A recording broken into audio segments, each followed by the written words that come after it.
popular.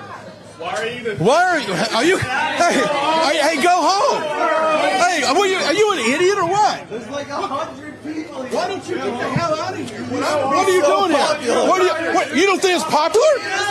This guy's an idiot, President Trump. This guy's an idiot. I'm going to throw his out of here. I'm going to throw his out of here. He's an idiot. You know, Trump wants to talk about the size of his crowds, how large they are, because they're always the largest. As Heckler points out, if you're so popular in a state like California with so many people, why are there only about 100 people here? Donald, why is there only 100 people here? I thought you were popular. Why are you? Hey, go home. And this sends this reporter off the deep end. Some guy. All right. That's all right. Some guy was heckling in there. Look at the support you have here in California. It's amazing. People are lining the streets. Well, thank you very much. We appreciate it. God bless you. We support you. You know that. You know that. Thank you very much. He's screaming in his microphone, chasing Trump. This is absolutely what's wrong with the right, the complete right in this country. If reporters must show up in this manner, they will not be accepted, not just by Trump. They will not be accepted by Trump's followers, meaning their ratings, their dollars, basically, would go down in trash. Again, another grift from the right. I am now going to book the Fulton County photographer for my Christmas card. Because, Judge, and I say this with a unblemished record of heterosexuality, he looks good. And he looks hard. It's a handsome mugshot. My wife says he looks fierce. If it isn't the candidates, if it isn't the party, talking about the Republican Party, it's the news on that side of the aisle. We have gone so far in this country where we have reporters about to attack hecklers instead of reporting it. This is where we are. This country is so far away from what democracy looks like. We are so far away from what democracy looks like that this is normal. This doesn't even seem like it should be news. It happens every day on Fox, different shows, every show. It's just like this. People defending Trump instead of covering the news. Because if they were covering the news, they would say how serious these 9 indictments are. He is now seen by non-political folks as a rebel, an outsider with swagger. And as one black lady I spoke with earlier today here in New Orleans said, Trump's a gangster.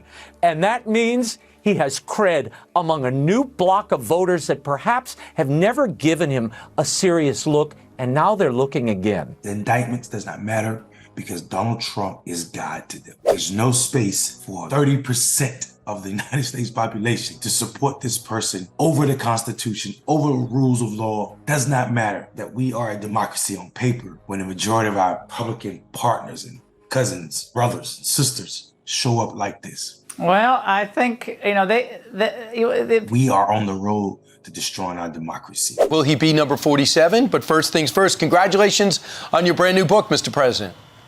Well, thank you very much, Brian. Thank you. Good morning. What went into it? What was your approach here? Just to bring back those 4 years to life through photographs? Well, you know, we had a great 4 years, and I've been watching what's happening, and a lot of people were they were remorseful, and they were like, can we do something? And it's really pictures of a lot of great things with the military, with so many of the things we've done.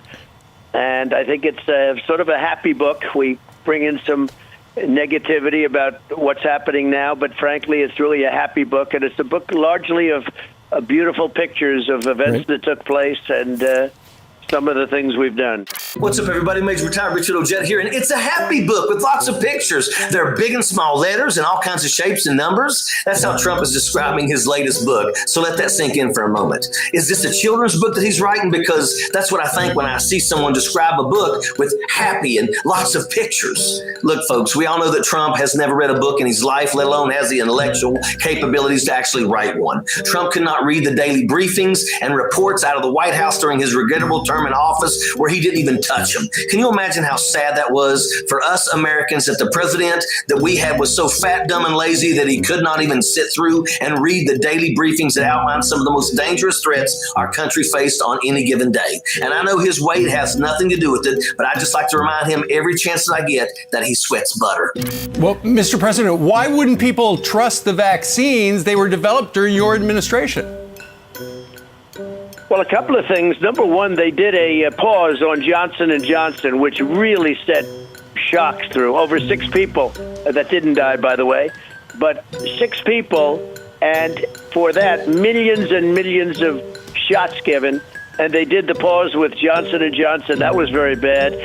And they just haven't been able to sell it. People are not trusting this administration. 60% of the adults in the United States are fully vaccinated. Of the 40% that remain receptive to dying from COVID-19, I could safely say 80% or so are Trump loyalists and imbeciles. I know there are Democrats that are idiots as well, but very, very few. So what the hell is Trump talking about with his Fox goons and friends when he says he did a much better job on COVID than President Biden? Trump's COVID solutions include the following: drink bleach, shove light bulbs up your backside so the fluorescent lights can take care of the rest, try some hydroxychloroquine, horse dewormers, and maybe some cow maneuver on the side for good measure. Meanwhile, President Biden is doing everything he can within the confines of his office and the law to get as many people vaccinated as possible so we can finally put this behind us. How pathetic is it that a former president writes a book and I honestly had no idea that he had done so until my producers sent me this clip.